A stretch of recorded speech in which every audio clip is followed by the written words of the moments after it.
workshop of climate change and water management was designed by the Center of Peacebuilding and Dialogue at UKH in collaboration with Brandenburg Technical University. Throughout this workshop, students had the chance to exchange discussions and experiences in the field of climate change.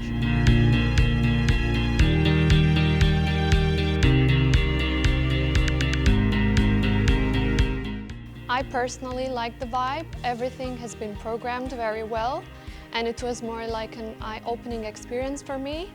It was fun overall. It's a very hard question. I really like all the presentations. I think all of them were very insightful. But if I had to pick one, I really liked water governance and management by the presenter Margaret John. I think I really like the community-based initiative and the participation and collaboration with local community in order to tackle this problem, but from this community level and the bottom-up level in the region.